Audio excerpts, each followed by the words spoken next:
Boa tarde. Você está ligado no RBV News, edição tarde, o jornal que leva você, internauta, os principais fatos do dia em Mato Grosso do Sul, no Brasil e no mundo. O ex-marido de Gláucia Aparecida Jara, assassinada friamente no último domingo a facadas em Campo Grande, se apresentou hoje à polícia, acompanhado por um advogado. Segundo o delegado Valmir Moura Fé, Djalma Dias da Silva disse ter cometido o crime, pois suspeitava de traição. O filho de Gláucia contou à polícia que ela já havia sofrido um aborto após ter apanhado de Djalma. Os dois estavam separados há 2 dias.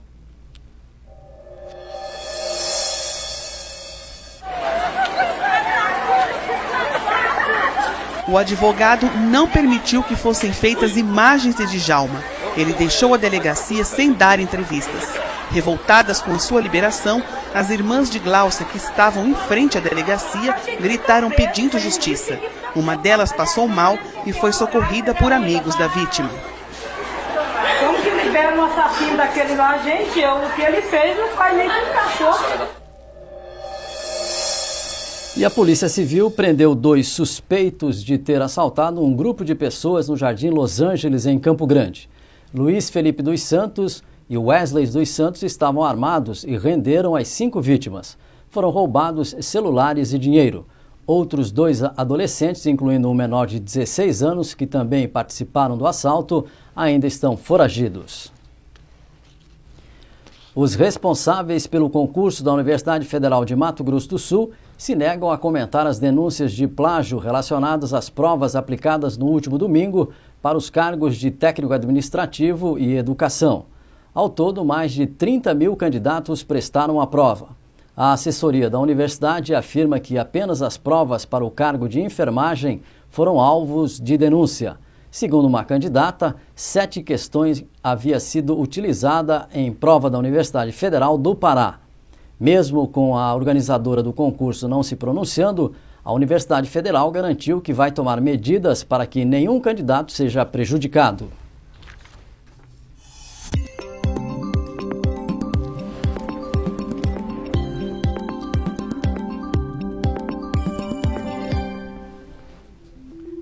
O dia permaneceu frio hoje em Campo Grande e em boa parte do estado. Apesar do sol e do tempo sem nebulosidade, as temperaturas não passaram da casa dos 23 graus. Acompanhe agora a previsão do tempo para amanhã em 5 capitais do país.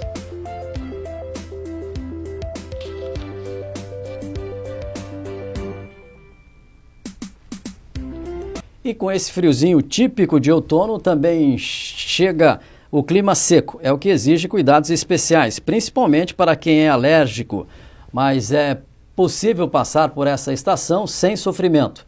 E são essas dicas que você vai conhecer agora na reportagem de Renata Santos. Folhas secas no chão e o tempo fresco e céu nublado. É o outono mostrando sua cara. Eu gosto porque é mais fresco, é melhor da gente trabalhar, para sair de casa. É bem melhor, é uma delícia. Porque é mais fresco, melhor para ficar dentro de sala de aula, menos aquele calor. Dá mais ânimo para trabalhar, né? Não é apenas uma mudança de estação.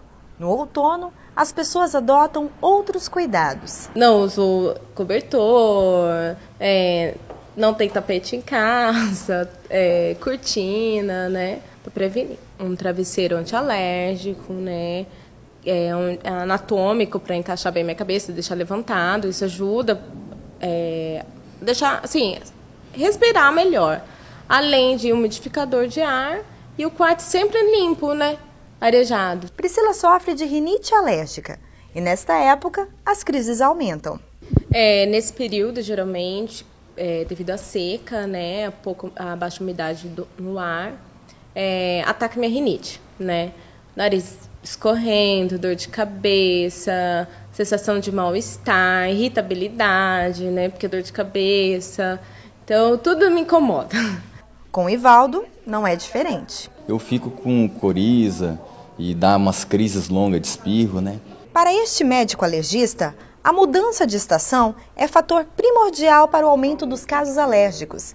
Para prevenir, sugere algumas dicas.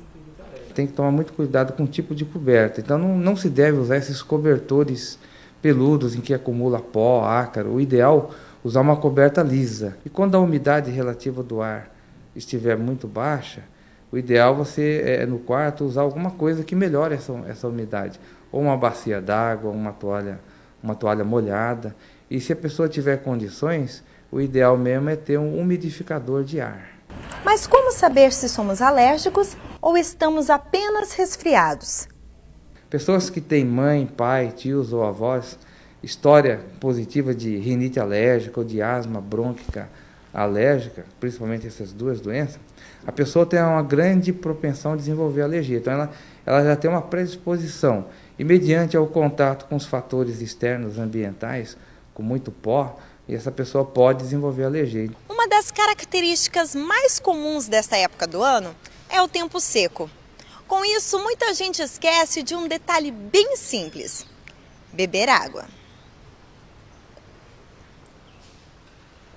O principal de tudo é tomar 10 copos d'água por dia. Quem hidrata não é só o creme, é o que você ingere de líquido. A pele também merece uma atenção especial. A lavagem da pele com sabonetes, de preferência que tenha o pH próximo da pele. Por exemplo, sabonetes infantis. Evitar sabonetes que tirem muito óleo, porque eles ressecam muito a pele. Depois de meia hora passa o efeito desse sabonete, a pessoa fica com a pele mais oleosa ainda. Então, sabonetes tipo infantis, para todo mundo, não tem efeito colateral.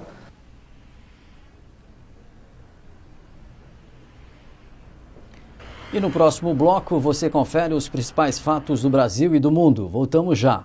Continue com a gente. Nasce em Campo Grande, o mais completo portal de notícias de Mato Grosso do Sul. Economia, esporte, política, cultura e lazer. Notícias do estado, do país e do mundo. Além da Web TV trazendo matérias e insights ao vivo no decorrer da programação. Tudo isso sob o comando da mais completa equipe de jornalismo do estado, associada às maiores agências de notícias do Brasil e do mundo. RBV News. Aqui você sabe de tudo. Uma comissão mista para analisar a medida provisória que prevê ações e políticas para a educação básica foi criada após decisão do Supremo Tribunal Federal, que determinou o cumprimento pelo Congresso do rito de tramitação de medidas provisórias previsto pela Constituição. O deputado Padre João vai ser o relator da proposta. A primeira comissão mista para analisar medidas provisórias terá 12 deputados e 12 senadores. Em sua primeira reunião, os parlamentares trabalharam rápido, elegeram presidente, vice-presidente e escolheram o relator. O líder da minoria espera que a nova prática possa devolver ao Congresso Nacional seus plenos poderes para legislar. A exceção virou regra. O Executivo manda a medida provisória para tudo. Por isso é que nós vamos analisar aqui, essa primeira tem um valor simbólico, emblemático, porque nós vamos ver se realmente os deputados que para cá vieram, indicados pelos seus partidos, têm esse espírito de independência, de autonomia, para analisar se o governo cumpriu bem o seu papel, o governo federal, o executivo, ou se ele exorbitou na sua função, legislando em casos que não precisaria legislar. O relator da MP, deputado Padre João, acredita que o novo rito vai acelerar o trâmite das propostas. Esse novo formato agiliza o processo, porque numa tramitação única. Então acho que ganha aqui, né, o Congresso, em otimizar tempo, e ganha o povo brasileiro e, nesse caso, ganha as crianças, jovens, homens e mulheres do campo. A vice-presidente da comissão especial explicou o teor da medida provisória e a importância do texto para a educação básica. As propostas são amplas, né? Elas lidam com redistribuição de recursos do Fundeb, ela tem um ponto polêmico que trata de recursos da educação básica para o ensino superior, que é o caso das salas da Universidade Aberta, tem uma inovação em relação à educação do campo. Então a nossa tentativa é que a gente consiga acompanhar, são quase 50 emendas, e também ouvindo as entidades, tentar tornar os temas, né, de uma maneira que possa atender a educação, mas também com grande cuidado em relação à questão de financiamento. Bom, a comissão mista volta a se reunir amanhã para decidir o cronograma de trabalho. Deputado Paulderney, o senhor acredita que esse novo rito pode diminuir a quantidade de MPs editadas pelo Executivo? Desculpe, o rito não é novo. O rito tem aproximadamente 12 anos, de 11 para 12 anos. Foi a emenda constitucional que eu modestamente relatei e que entrou na Constituição. E já previa. Então, só o que acontecia é que não era seguido o rito. Foi necessário que o Supremo Tribunal Federal pudesse determinar que o rito constitucional fosse seguido. E aí nós estamos vendo, depois de tantos anos, eu mesmo algumas vezes já fui para reuniões lá no Senado Federal, onde se reúne essa comissão para fazer essa avaliação dessa medida provisória, e nunca ninguém aparecia. Então, veja só, temos que definir qual é o processo e qual é o rito dessa comissão. Nós, nesta comissão mista, vamos dar parecer sobre a admissibilidade e vamos dar parecer nessa comissão sobre se esta medida provisória é constitucional ou não, se ela atende aos requisitos da urgência e da relevância. Então, eu entendo, Glauber, que esta comissão deverá sim funcionar e ela deve ser o filtro se a medida provisória deve continuar tramitando ou não. Esta sim é a prática que deveria ter acontecido. A partir de agora, acredito que nós vamos ter o rito constitucional sendo obedecido. Deputado Glauber Braga, o senhor foi relator de uma MP importante recentemente, a questão das catástrofes. O senhor acha que isso vai mudar a análise pelo Congresso? Ainda uma fase de experiência que tem que estar sendo avaliada para que a gente possa ter a certeza de que não vai ter um número grande de medidas provisórias trancando a pauta e impedindo a análise de projeto de autoria do próprio Legislativo, do Congresso.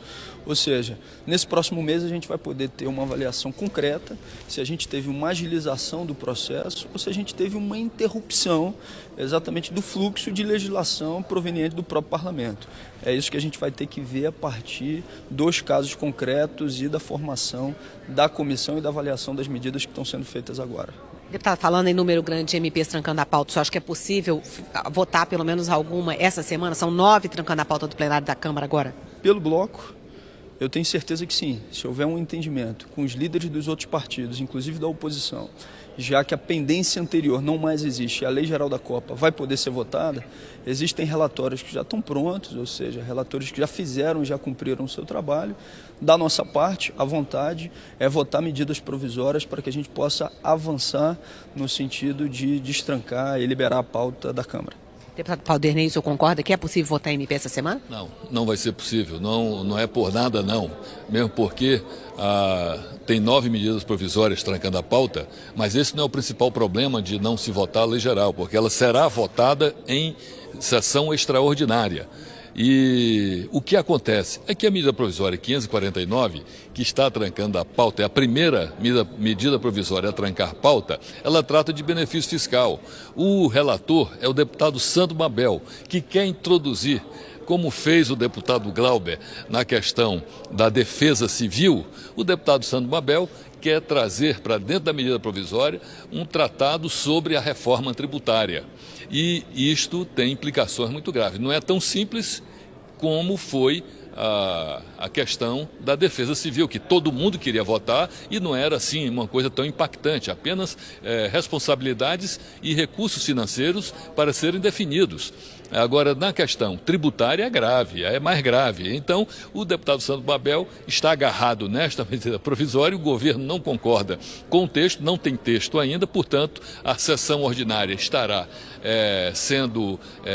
não terá nenhuma matéria, porque está sendo obstruída, e na sessão extraordinária deverá ser votada o projeto de lei da Lei Geral da Copa. Deputado Paulo, muito obrigada. Deputado Glauber Braga, obrigada. Boa votação. A Comissão de Trabalho, Administração e Serviço Público realizou uma audiência pública em conjunto com o grupo de trabalho que negocia a proposta de rediscussão do fator previdenciário.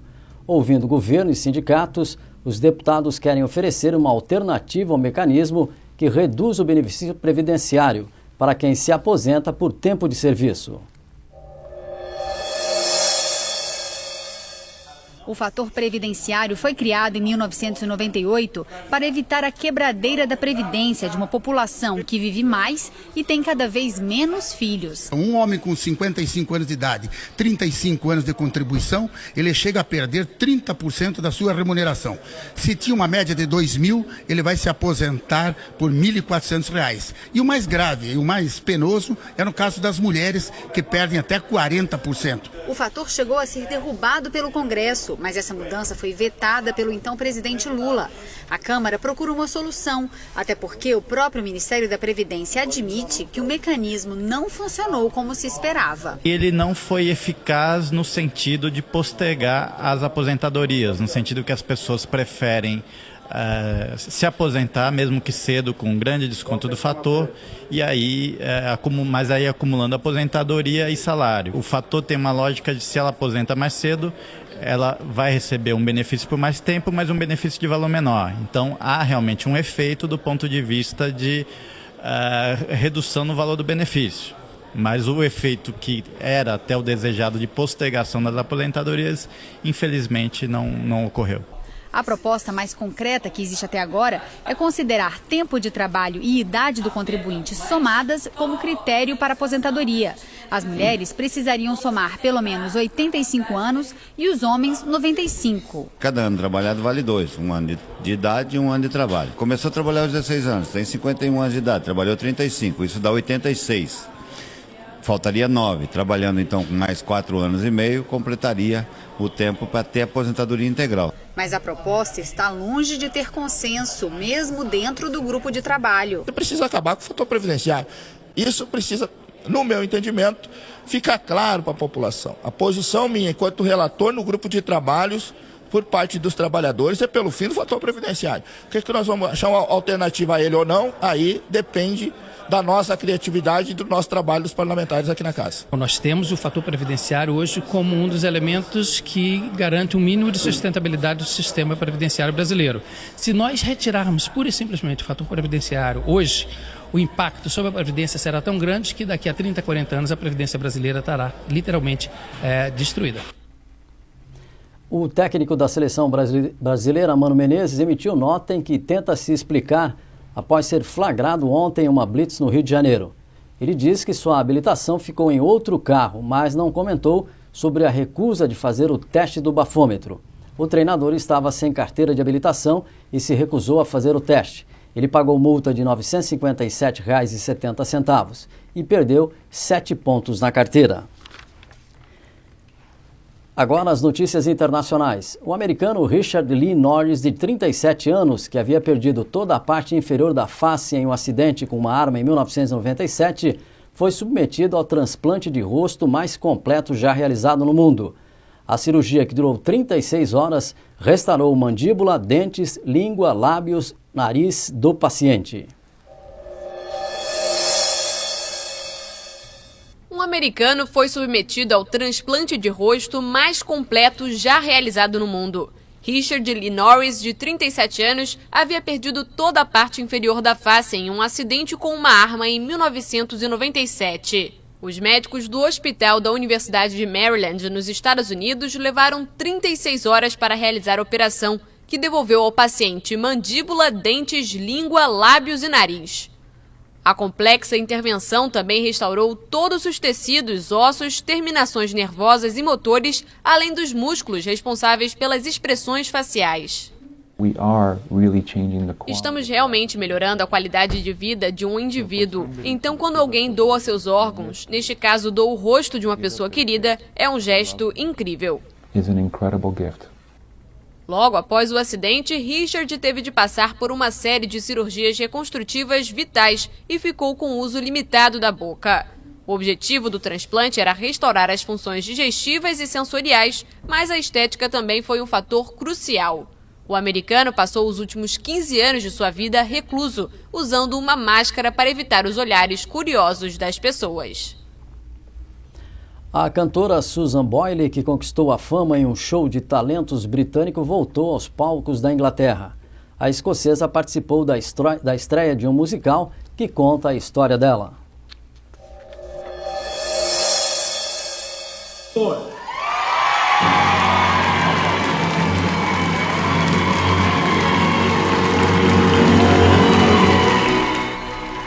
Susan Boyle voltou aos palcos britânicos depois de 1 ano e meio na noite de terça-feira. A escocesa, que conquistou a fama num show de talentos, cantou na estreia de um musical sobre a vida dela.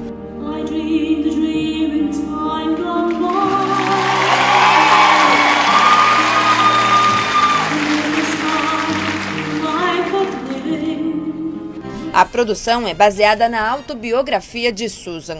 A atriz Elaine Smith interpreta desde as dificuldades na infância da cantora até o período em que foi de voluntária de uma igreja católica na pequena cidade de Blackburn, na Escócia, ao estrelato.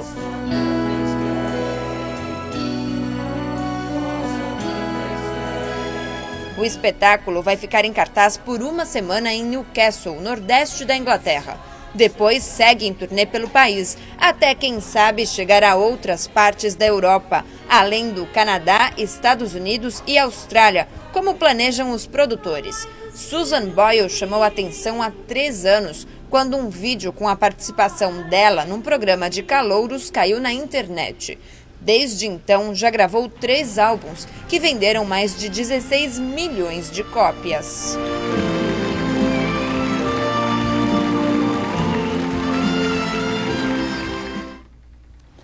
No próximo bloco, vamos conversar sobre o índice de mortes no trânsito de Campo Grande e sobre o trabalho que as autoridades do município e do estado vêm realizando para minimizar o problema.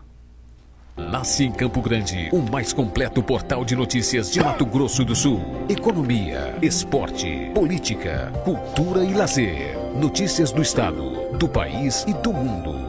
Além da Web TV trazendo matérias e insights ao vivo no decorrer da programação. Tudo isso sob o comando da mais completa equipe de jornalismo do estado, associada às maiores agências de notícias do Brasil e do mundo. RBV News. Aqui você sabe de tudo.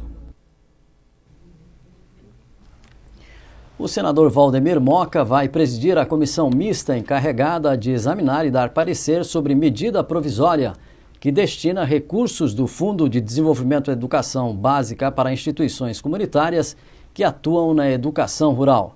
Esta é a primeira vez que a comissão mista do Congresso é instalada para analisar uma medida provisória.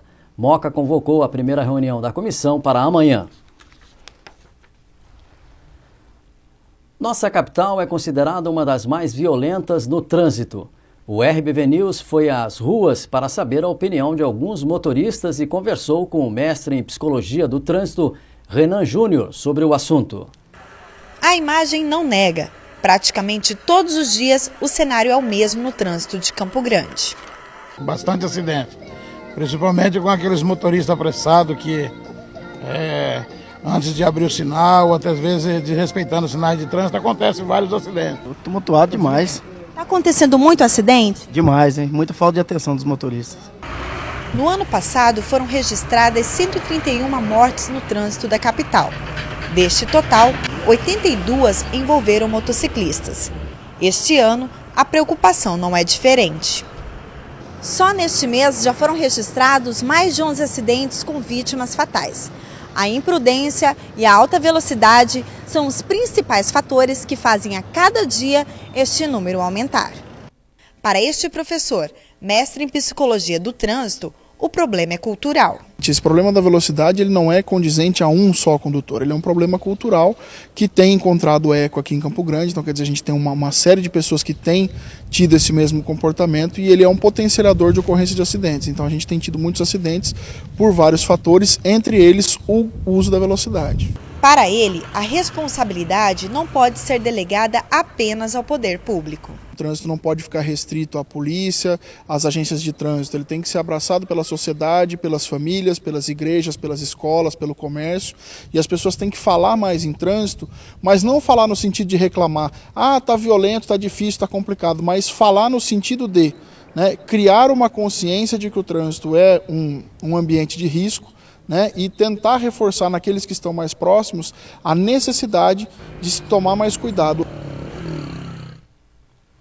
E aqui no estúdio eu recebo o capitão Anderson Avelar, da Companhia Independente de Polícia de Trânsito de Mato Grosso do Sul. Muito bem, boa tarde, capitão Anderson. Boa tarde. Nós tivemos aqui, de janeiro até agora, no início de março, quase final de março já, 27 mortes no trânsito da capital.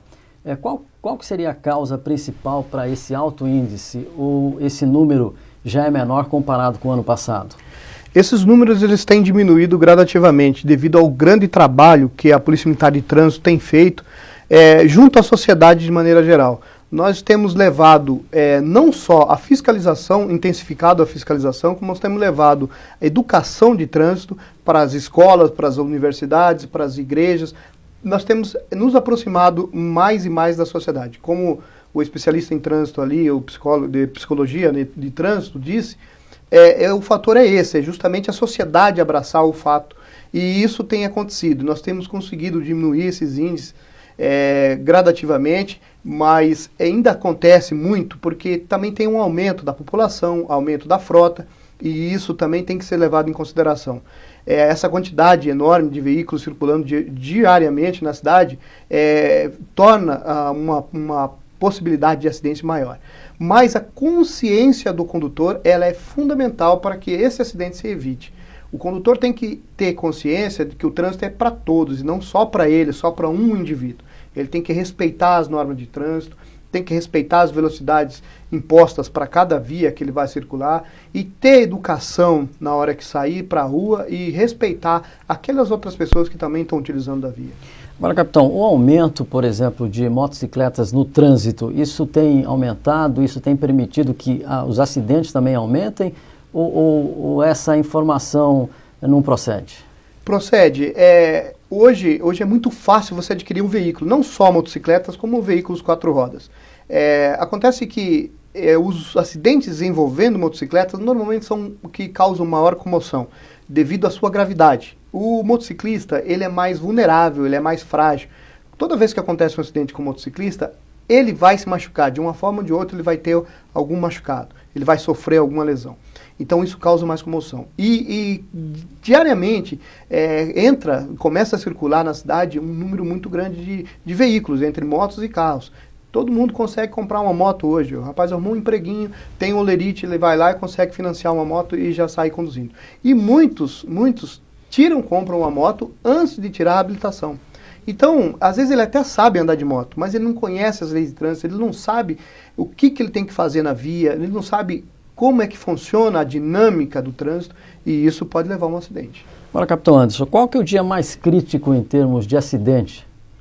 Normalmente, acontece mais acidente nos períodos da manhã de segunda a sexta-feira, mas os acidentes mais graves são normalmente à noite e de madrugada. Devido a isso, a Polícia de Trânsito tem intensificado muito a fiscalização à noite, de quinta-feira em diante, até sábado e incluindo domingo à tarde, para coibir a mistura de álcool e volante. A lei seca, né? Então esse é um foco muito intenso da Polícia Militar, para que isso realmente deixe de existir. Essa mistura álcool e volante, elas realmente não combinam e causam acidentes mais sérios, mais graves, e normalmente é o que leva ao óbito, né? Nós temos aqui em Mato Grosso do Sul já aprovada a lei seca, né, no caso. A Polícia Militar tem utilizado essa lei para coibir, por exemplo, tirar um motorista embriagado do trânsito? Tem sim. A Polícia Militar ela tem utilizado isso aí de forma bem intensa. A fiscalização da lei seca, no caso o trânsito à noite, é muito grande pela Companhia de Trânsito e com o apoio dos batalhões de área. Todos os batalhões têm se engajado nessa atividade e realmente nós temos tirado bastante gente de circulação, né, veículos onde o condutor ingeriu bebida alcoólica. Então, nós temos conseguido intensificar esse trabalho para que isso deixe de existir. Então, como um trabalho lento, mas gradativo, né? A gente vai sempre ampliando, sempre melhorando, para que realmente a gente consiga diminuir e quiçá, zerar esses índices, né? A Polícia Militar, a Companhia de Trânsito, tem realizado constantemente as blitz. E Campo Grande cresceu. Qual que é a programação em termos de blitz? A polícia está indo para os bairros? Está. Todos os dias nós realizamos blitz, de segunda a segunda. Nos dias da semana, tipo segunda até quinta-feira, nós fazemos blitz durante o dia. A quinta-feira nós já começamos a intensificar as blitz à noite. Os horários de blitz, eles variam muito. Um dia a gente faz de manhã, outro dia a gente faz à tarde, um dia a gente faz na região sul, outro dia na região norte. Então nós temos levado essas fiscalizações para todos os bairros da cidade. Nós temos procurado alcançar todos os locais onde que possivelmente possam acontecer acidentes. Nós temos analisado as estatísticas, onde que normalmente acontece mais, e fiscalizado mais nesses lugares. O governo sancionou essa semana uma lei que proíbe venda de bebidas a menores de idade e também nas conveniências. Isso também pode diminuir esse índice de acidente, já que o menor também tem aparecido no volante, capitão? Ajuda. Toda lei que vem para somar nesse sentido, ajuda. Porque se você tem um pouco mais de dificuldade para conseguir a bebida alcoólica, com certeza isso vai tornar um pouco mais difícil o gerir bebida alcoólica e sair dirigindo. Então, toda lei que venha para somar é bem-vinda, e isso com certeza vai surtir resultados positivos. Pelo trabalho que a polícia está realizando, a tendência é que esse número de mortes caia no trânsito, ou é muito difícil fazer essa previsão? Na verdade, a tendência é que realmente caia. A gente tem trabalhado para isso. Nós temos o Coronel Alírio, comandante da Companhia de Trânsito, ele tem um planejamento muito bom nesse sentido. Na questão de educação de trânsito, principalmente, nós temos uma coordenadoria de educação dentro da Companhia de Trânsito, que leva a educação de trânsito para todos os lados, né? Para as escolas, para as universidades, para o cidadão de maneira geral, para associações de moradores, e isso aproxima a sociedade da Polícia Militar, aproxima também o condutor, né? E em cima disso, além disso, as fiscalizações têm aumentado. Então, a tendência é que a gente consiga realmente diminuir os índices de acidente e tornar nosso trânsito um pouco mais humano. Muito bem, eu agradeço a presença do capitão Anderson Avelar conosco aqui no RBV News TV, ele que é da Companhia Independente de Policiamento do Trânsito da capital. Obrigado, capitão, pelas informações. Obrigado, nós estamos à disposição da Companhia de Trânsito para todos, e inclusive a população, quem precisar tirar alguma dúvida, nós estamos à disposição na Companhia de Trânsito. E antes de a gente encerrar o nosso noticiário, a gente tem ainda aqui, vamos dar uma passeada pelo site do RBV News, aqui, deixa eu arrumar aqui o nosso notebook aqui. Corpo de escritor Milor Fernandes será velado cremado no Rio amanhã. E nós tivemos também hoje um vazamento lá em Chapadão do Sul, que acabou não causando vítima fatal, mas vazamento de água em usina de álcool deixa 5 feridos. STJ mantém a exigência de bafômetro para casos de embriaguez ao volante. Também temos aqui, Lula agradece através de vídeo todo o apoio que recebeu, já que ele teve a grande notícia hoje que o câncer está superado. E também temos aqui, com relação à participação do Fael no BBB 12, né, que amanhã vai ser a grande final, e também a informação de que a mãe do Fael pode ser candidata a prefeito em Aral Moreira, aproveitando aí a carona do filho, que está bem conhecido no Brasil e com certeza também lá em Aral Moreira, ela que já é vereadora lá no município. E você pode ver também aqui no site ainda, no Mato Grosso do Sul, que o Maracaju venceu por 3-1 o Comercial, que amarga a vice-lanterna. O jogo foi lá em Maracaju e o Comercial acabou perdendo. E ainda a agência do Detran em shopping atende em horário diferenciado. Também nós temos aqui as editorias de esporte, economia, política, polícia, automóveis, tecnologia e também a parte internacional e de entretenimento. Você acessa o site www.rbvnews.com.br e tem todas as informações que você precisa aqui no nosso site. Nós estamos encerrando o noticiário da tarde. Amanhã, a partir das 9 horas, estaremos de volta com mais informações. Boa noite e até lá.